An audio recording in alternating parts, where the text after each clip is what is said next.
There is something surreal about the moment a military staff car pulls to the curb of a home. The age-honored tradition that sends military members to deliver the news that no family ever wants to receive. For those who are delivering the news, it is the longest walk they'll ever make.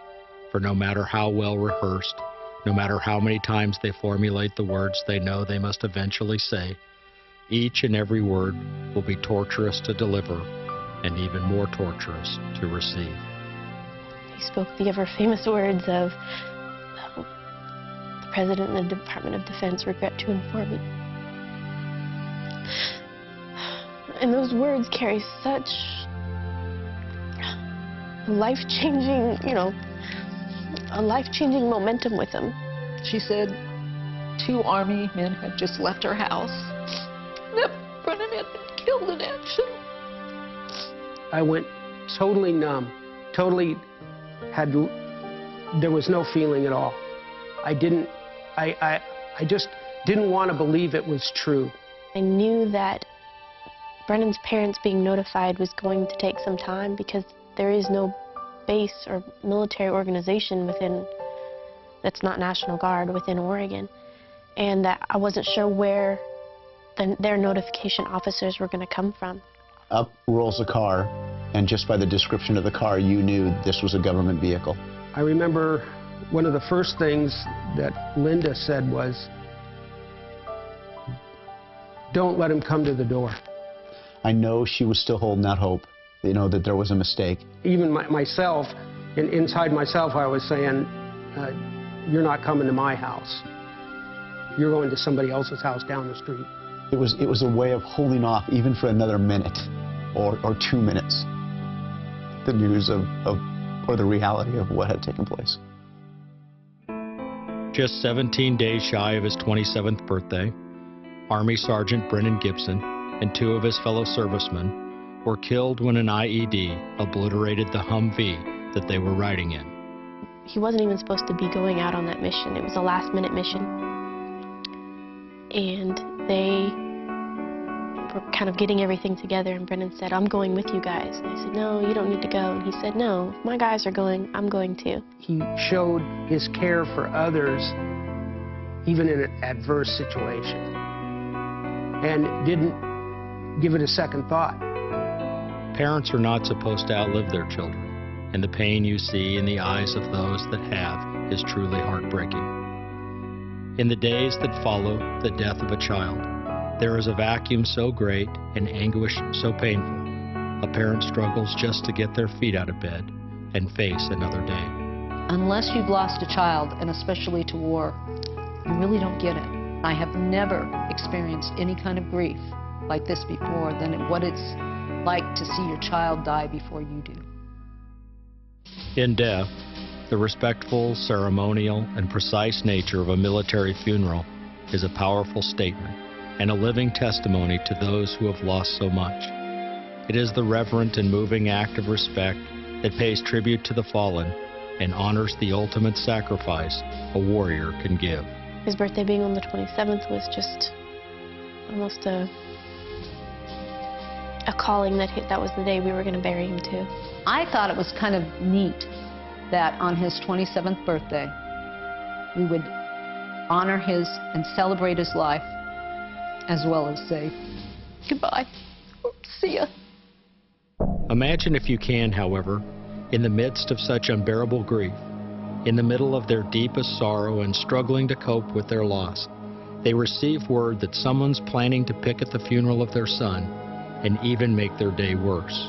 My casualty affairs officer had pulled me aside as soon as I landed, and he said there's a chance that there will be some protesters at Brennan's funeral. In Kansas, there is a radical and extremely misguided group of fanatics that twist a Bible full of hopes for their own demented purpose. They travel to the funerals of our war fallen, our American heroes, proselytizing their perverted and twisted truth. These protesters use the backdrop of the broken and the service of those who sacrificed everything as a platform for their message of hate. Everything I stood for, they were coming against. Everything this young man stood for and gave his life for, they mocked. It was another surreal moment of who would protest a funeral. It was really upsetting to know that someone would want to come and disrupt our special time to say goodbye to our son, who was fighting so that they could have the freedom to come and picket. I knew I wasn't going to probably go out there and start busting some heads, but I was going to do everything I could to make sure that that didn't happen. And I could see across the way a few of the people with their signs, and just down the street, I heard this sound.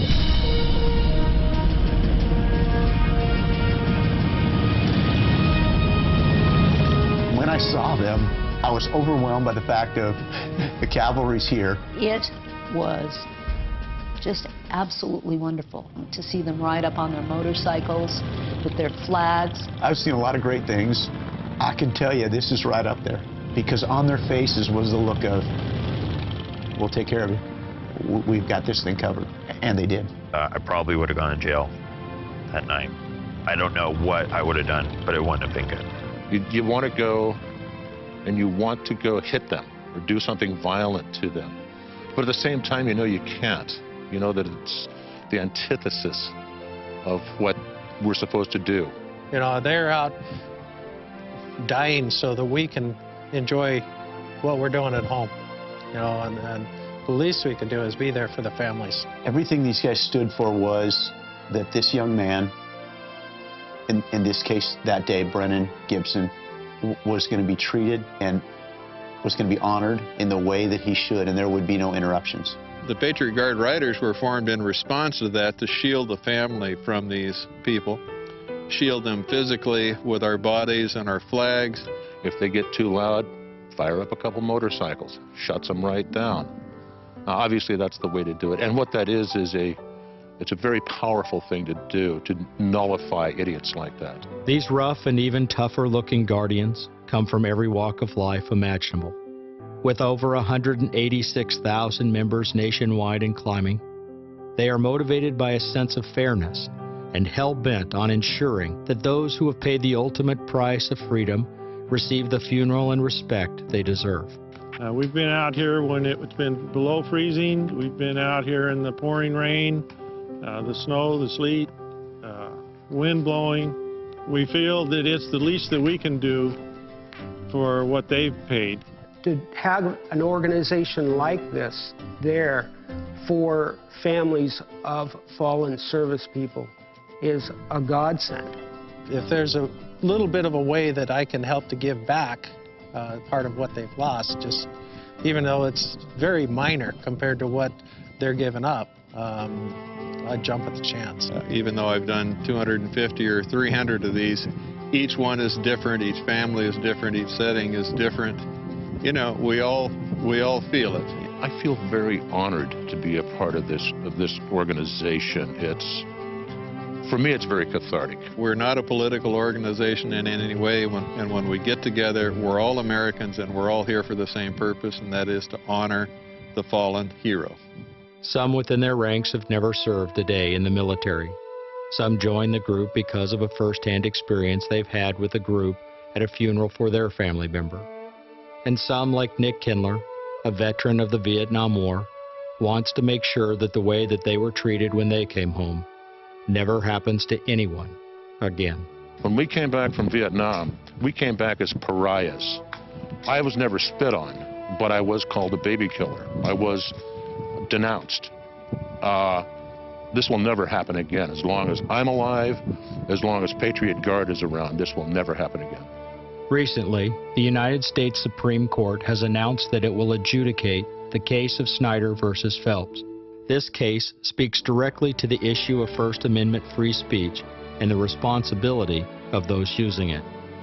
Our liberties as a nation are precious, powerful, and pure.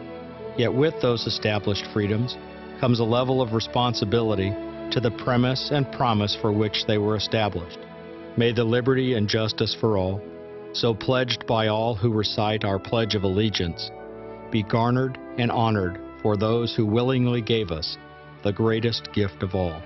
I've been on the other side of the flag line 3 times.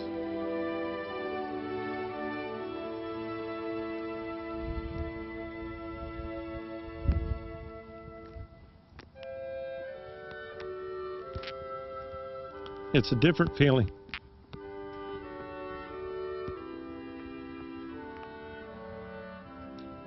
And what we do makes a difference.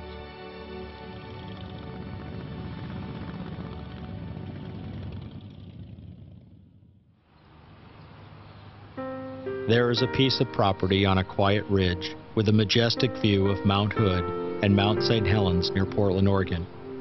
A strip of that ground belongs to Sergeant Brennan Gibson, interred with over 100,000 other warriors just like him. It is a national cemetery that honors and entombs the faithful and the fallen. Scripture teaches that love is never expressed with more power or clarity than when a person lays down their life for another. John and Linda, Karina and Ken see the significant difference between words like lost and given. Unanimous in their conviction that American warriors are willingly giving and surrendering their life for the lives of others. They did not lose, and no one took from them the life for which they freely gave.